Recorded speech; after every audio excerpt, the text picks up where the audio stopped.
Hola amigos, bienvenidos a su canal Impacto El Salvador. Cada uno de ustedes sea cordialmente bienvenido a un video más. Gracias por estar acá, muy amable de su parte. Como siempre pidiéndote, entrando y regalándonos tu like. Bueno, pueblo salvadoreño, antes que todo, hace un llamado al partido Nuevas Ideas a instar a los electores a respaldar las transformaciones en las urnas. La bancada Sean Perdón o Nuevas Ideas le ha dado gobernabilidad al Ejecutivo desde el 2021 cuando derrotó a Arena y el FMLN. Recordemos que mientras no llegaba la bancada Cian, el presidente los primeros 2 años gobernó con las manos atadas bajo el poder del legislativo que estaba denominado por Arena y el FMLN.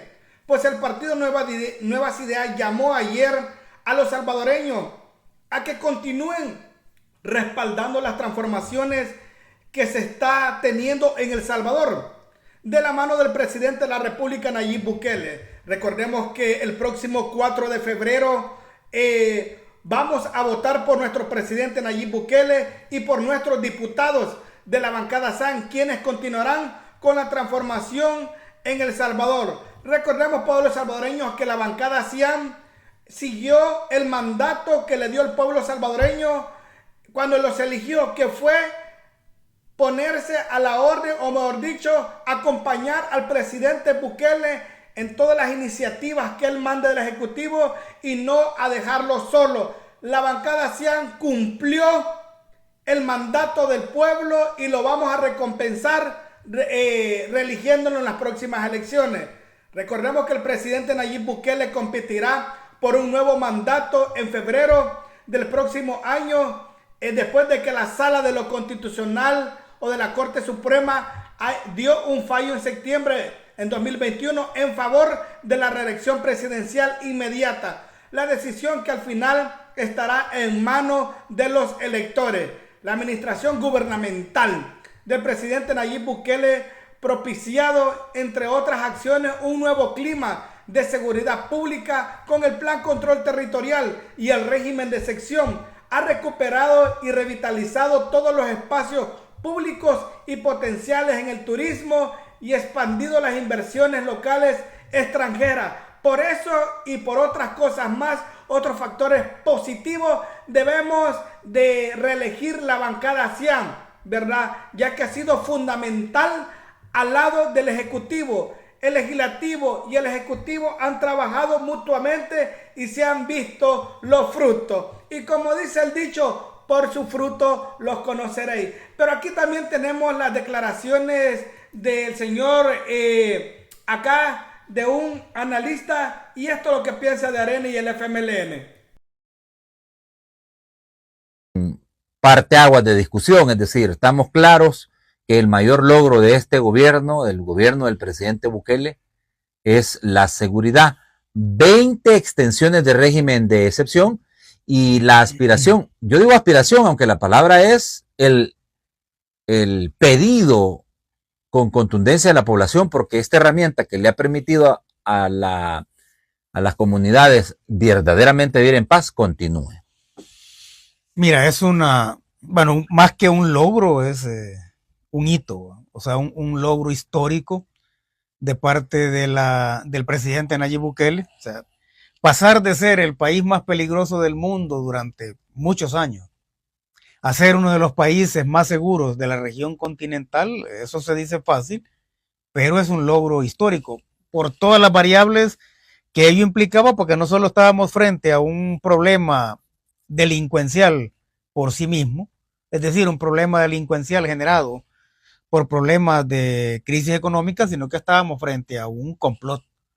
Si es que prácticamente Arena y el FMLN hicieron una conspiración en contra de la población y permitieron que la delincuencia naciera, creciera, se robusteciera y llegara a límites bajo el tutelaje de esos dos partidos. Pues ahí no hay vuelta de hoja, no hay mayor discusión.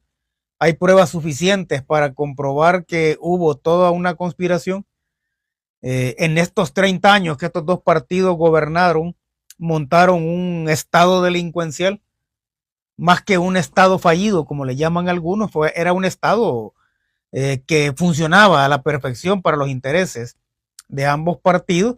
Entonces se convirtió en un Estado delincuencial que puso a su servicio toda la institucionalidad del Estado. Entonces, de repente la población casi que nos habíamos creído el cuento de que este problema de la violencia no se podía resolver y que estábamos condenados prácticamente a vivir en la delincuencia y muchos de ellos a vivir de la delincuencia, pero te das cuenta de que si era un problema que se podía resolver. Obviamente en esos 30 años no podemos hablar de democracia, aunque la oposición le llama a ese periodo de la era de la gran delincuencia, le llama a la democracia perfecta, pero no puede existir democracia en un país que está sometido por los criminales, ¿va? Ni en un país que está sometido por la corrupción. Entonces se enfrenta el problema, era necesario que llegara alguien con el compromiso suficiente como para... Interesante lo que dijo el señor. A esa democracia errónea es que la oposición quiere que llegue a nuestro país nuevamente. A una democracia vendida, a una democracia fallida, a una democracia adulterada, a una democracia sucia, donde el legislativo, el ejecutivo y el crimen organizado iban de las mismas manos, eran aliados. Porque los diputados del FMLN sabían de la tregua que mantuvo Sánchez Serén y Mauricio Funes y lo avalaron. A tal punto que Mauricio Funes destacó en una entrevista que tuvo con el señor Raúl Palacio, donde arremetió fuertemente contra la cúpula del FMLN y le llamó hipócrita. Y le dijo que después que él terminó su periodo, empezó el periodo de Sánchez Serén y que en ese periodo los diputados, el FMLN envió 2 diputados a sentarse a negociar o a continuar la tregua con las pandillas. Entonces, al deducir responsabilidades, hechor y consentidor, pena igual. Y el FMLN engañó al pueblo haciendo redadas, haciendo operativos fantasma, show barato, para decirle a la gente, estamos arrestando a los malacates, pero era pura paja, pura casaca, eran cheros, eran amigos, ¿verdad? Pero ¿qué se puede esperar de un partido que ahora pide perdón y anda velando los votos simplemente porque quiere seguir viviendo del erario público, quiere seguirse hartando de nuestro impuesto? Pero nosotros, cuidadito, ¿verdad? Sigamos escuchando lo que dice el señor. Resolverlo. Y una de las herramientas constitucionales que le da operatividad a este plan control territorial es el régimen de excepción. Ahora, tomar la decisión de implementar el régimen de excepción fue una decisión difícil y va a ser aún más difícil también quitarlo. Cuando se tenga, sí, va a ser una decisión difícil cuando se tengan que levantar porque hay que estar absolutamente seguros de que no existe ninguna masa crítica que permita que los grupos delincuenciales vuelvan a nacer y a proliferarse en todo el país, ¿no? Entonces esa va a ser una decisión difícil. Definitivamente la población ha descubierto un nuevo país, ha descubierto que se puede vivir en armonía, que se puede vivir en paz y sobre todo ha descubierto cuáles son los beneficios de vivir en una condición de ese tipo, ¿no? Sí. Entonces eso se refleja obviamente en ese apoyo casi cercano al 100% de la población, tanto a la gestión del presidente y su gabinete de seguridad, como la aprobación también del plan control territorial y de que el régimen de excepción se vaya prorrogando las veces que sea necesario. Sí, esto es importante. 2 palabras rescato de esta idea inicial que hace ustedes. Voluntad política. O sea que, René, estás afirmando que en el pasado los gobiernos de Arena y el FMLN no tuvieron voluntad política. Estoy afirmando eso y más. ¿Qué significaría más? No tenían la voluntad política porque vivían de eso. Si es que si tú tenías metida la población pensando en que su principal problema era sobrevivir el día a día. Obviamente todos los casos de prepotencia, corrupción, mal manejo de fondos, etcétera, esos eran prácticamente inadvertidos por la población, pues. Si nos vamos a las encuestas de los 30 años en los cuales gobernaron estos dos partidos, a la pregunta que se le hacía a la población en todas las encuestas, tanto internas como externas, ¿no? ¿Cuál era su principal problema? Todos siempre te decían que el principal problema era la delincuencia. Sin embargo, ninguno de esos partidos oyó el clamor de la población porque estaban viviendo de eso. Y cuando digo y más, me refiero al hecho de que incluso hubo un momento en el cual los mismos pandilleros se convierten en los funcionarios invisibles del Estado.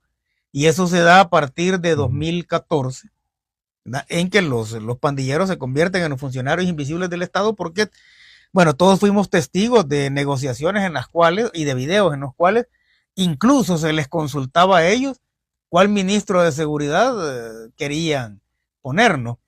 Incluso hemos visto videos en los cuales los pandilleros hacían uso de instalaciones del Estado. Y vimos también cómo muchas ONGs en ese mismo halo conspirativo empezaron a lucrarse y dejaron de ser organizaciones sin fines de lucro para convertirse en organizaciones con fines de lucro de sus directivos, y ese lucro lo obtenían a partir del dolor.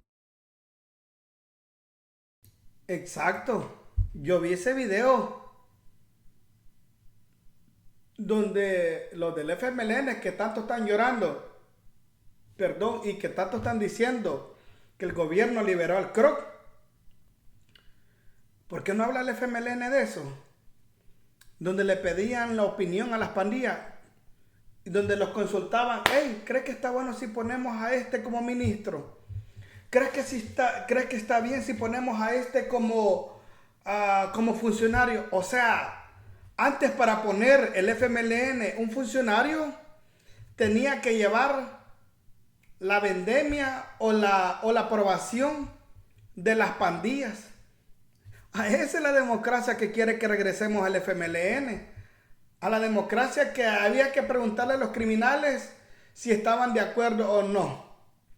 Imagínense ustedes al punto que había llegado el FMLN. ¿Por qué no le preguntaban a la población? ¿Quién los llevó al poder? El pueblo. ¿Quién votó por ellos? El pueblo. ¿Quién confió en ellos? El pueblo. Entonces, ¿por qué no le preguntaban al pueblo, a la mayoría? Razón tiene el presidente Nayib Bukele cuando dijo que el que no combate la criminalidad, uno, porque no tiene la intención de acabar o traer la paz o la tranquilidad. Y dos, porque están o son aliados del crimen organizado. Razón tiene el presidente. Al punto de ser aliados que le preguntaban a aquel, ¿está de acuerdo? No, no me gusta ese. Se mira que es muy bravo. Vaya, pues vamos a buscar otro. Hasta que llegó el presidente Nayib Bukele con la valentía y limpió nuestro querido país, El Salvador. Ahora bien, sobre este mismo tema, en las cosas como son con Nathan Vázquez, a veces me regañan porque no lo pronuncio bien. En las cosas como son con Nathan Vázquez salió a relucir el nombre del señor Colindres, Fabio Colindres. Recuerden que hay una orden de captura para Paolo Lul por treguas con las pandillas. Veamos lo que dijo Becerrillo sobre esto. Pero yo conozco de manera personal a Paulo Lubers, lo considero mi amigo. Cuando fueron este tema de las negociaciones con las pandillas, yo creo fielmente que él sí creía que había que buscarle una solución a ese tema y consideró, bien, viniendo de una generación, ¿no?, que en base a un acuerdo de paz callaron fusiles, creyó que se podía hacer una negociación de ese tipo. Ahora, Paolo, vinculado a la razón por la que le tiran la orden de captura, que es porque él estuvo pendiente del cambio del proceso electoral para ayudarle a Norman, eso lo dudo mucho porque lo hubieran sacado. Lo hubieran sacado así como sacaron a Neto sentado con el fajo de billetes, como sacaron al alcalde de Ilopango sentado ahí platicando con las pandillas, ofreciéndoles plata, preguntándoles a quién querían de ministro de seguridad. Yo sí creo que Paolo trabajó diáfanamente en el tema de la negociación con estos grupos delincuenciales con el padre Colindres, porque él anduvo con Colindres todo el tiempo. Y cada vez que se habla, hablemos de poderes intocables, cada vez que se habla del tema de la negociación, nadie se acuerda del padre Colindres. Nadie se acuerda que la OEA aquí anduvo. Ningún funcionario de eso se toca y ningún curita se toca. Entonces, ahí es donde yo te digo, eso de la justicia, últimamente se está viendo mucho la justicia selectiva. Si van a hacer una investigación con el tema ¿no? De la negociación con estos grupos pandilleriles, porque estaban buscando una salida alterna, entonces llévense preso a Colindres también. Porque ahí estuvo, ¿no? Ok. ¿José? Fíjate que, bueno, en las declaraciones que da Paolo Luers en la comisión, en la Asamblea Legislativa, él acepta que él le dijo al presidente del COEN en ese entonces, Jorge Velado, Jorge de Velado, que él no estaba de acuerdo en ese mecanismo de que le dieran plata para... Exacto. Entonces acepta también tácitamente de que Arena, él tenía conocimiento de que Arena estaba entregando dinero, se estaban reuniendo, etc. Ahí él intenta quitarse el mismo golpe en las mismas declaraciones y termina reafirmando al final que en efecto él tenía el conocimiento de que pues, Arena sí le estaba entregando dineros a estos grupos. Entonces, hay que meter, mira, es un tema complicado porque recordarás que, por ejemplo, Paolo, histórico columnista y asesor de un periódico acá en el país, que o sea, hasta un apodo creo que les daban a estos asesores que tenían ahí dentro de este periódico y eran incluso asesores electorales. Vimos a Paolo. Bueno, agregando un poco a lo que dijo Bessie Río, me di la tarea de buscar esa parte del Colindrín. Y efectivamente encontré esta parte donde acá dice, obispo Fabio Colindrín dice que las pandillas condicionaron la tregua a cambio de traslados y visitas íntimas y celulares. En la declaratoria rendida como testigo, Colindrín, quien fue uno de los mediadores de la tregua, manifestó que todas las actividades de la tregua eran informadas a Mauricio Funes y a David Munguía Páez.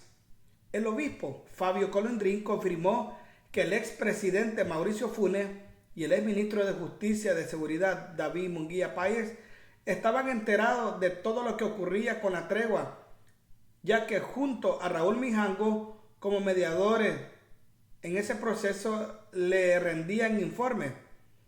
En su declaratoria sostuvo que al ser mediador comprendió que tendría acceso a los centros penales sin registro y teléfono personal con autorización de Munguía Páez y Funes. Como mediador pude ingresar antes y durante y después de los traslados a todas las actividades que se realizaban. Se las informaba a Funes y a Munguía Páez, respondió a la pregunta de los fiscales. Colindres manifestó que a Mauricio Funes se le conoció a raíz de la tregua en Casa Presidencial y sostuvo la tregua al inicio en penales de máxima seguridad de Zacatecoluca del Departamento de La Paz y que con ese proceso la 18 y la Mara Salvatrucha pactaron no agredirse sabiendo que iban a tener facilidades del gobierno. Las peticiones las hacían a través de Mijango, quien ahora, bueno, en ese entonces estaba preso, ya murió el señor, ¿verdad? Así que es cierto lo que dice Bessie Río. También quiero agregar que supuestamente alguien dijo de que Paolo Lur introdujo una computadora o una lacto a un centro penal.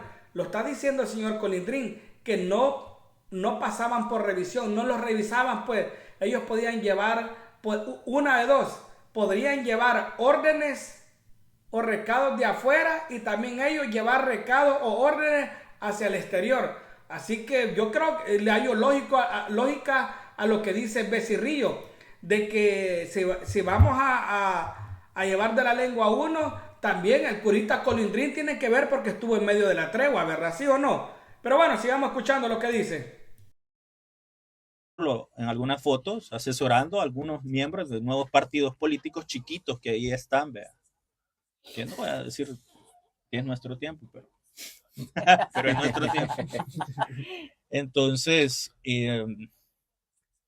otra vez, vea, caemos en que estas incidencias de estos personajes dentro de la vida política, vida económica, vida social del país, habían estado pues protegidos y cubiertos por un manto espantoso, trayendo al tema a colación de lo que hablábamos anteriormente. Recordaremos que el Chato Vargas se fue a un cuartel cuando andaban persiguiendo que querían extraditar.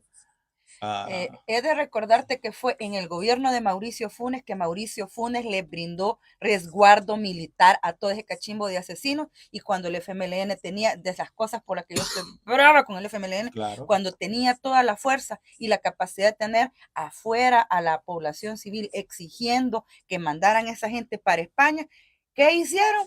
Mutis, nadie acompañó a la sociedad civil, y hoy resulta que hoy sí los acompañan. Tuvieron la oportunidad de llevarse cachimbo de militares por asesinos supuesto. y les dieron resguardo. Y me gustaría pues ahí hacer Bueno, ahí está. ¿Vale? Ahí está Becerrillo. ¿Por qué está encachimbada con los del Frentudo? ¿Con qué cara van a llegar a tocarle la puerta a ustedes los del FMLN pidiéndole una oportunidad? ¿Con qué cara y cinismo dicen te hemos cumplido? La Marlene Funes dice, tú sabes que te he cumplido.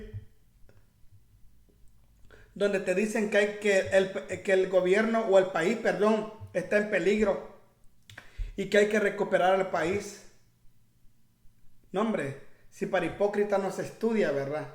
Pero bueno, se las voy dejando ahí. Recuerden que tengo mi segundo canal que se llama La Neta SB. Todos los días hacemos en vivo. Hace poquito hicimos un en vivo que se tituló La hija de Rubén Zamora sale a la defensa. Allí lo pueden ver ustedes. Búscame en mi segundo canal, La Neta SB. Es de gratis, es de choto. No te lo puedes perder. Así que ahí te espero en mi segundo canal, La Neta SB. Debajo de este video les dejaré el enlace de mi segundo canal para que solo le den clic y se vayan a ver el en vivo que tuvimos allá. Nos vemos en otro video y ¡salud, Lulu!